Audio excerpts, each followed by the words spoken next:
उपचुनाव में पंचायत की जनता ने पूर्व सरपंच पर एक बार फिर से भरोसा जताया है।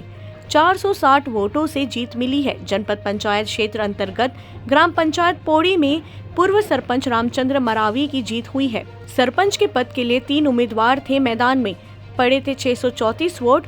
त्रिस्तरीय पंचायत उपचुनाव के तहत ग्राम पंचायत पौड़ी में सरपंच पद के लिए हुए चुनाव में उम्मीदवार रामचंद्र मरावी ने बाजी मारी।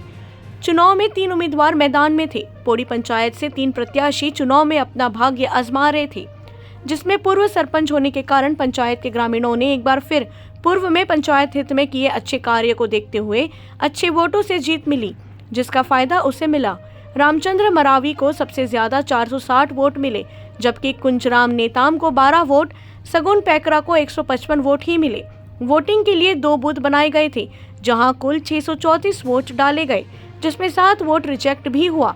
जहां उपचुनाव में पूर्व सरपंच रामचंद्र मारवी को पंचायत के जनता ने अच्छे वोटों से जिताया है। कोटा से संवाददाता रमेश भट्ट की रिपोर्ट। रामचंद्र मरावी। मैं ग्रामवासियों को ये संदेश देना चाहूँगा कि ग्रामवासियों की सहयोग से सरपंच बना हूँ मैं, इसलिए ग्रामवासियों को मेरे तरफ से बहुत बहुत बधाई। विकास कार्य के लिए जो गांव में आएगा विकास, है ना, उसके लिए पूर्ण रूप से मेरे तरफ से पूरा सहयोग रहेगा।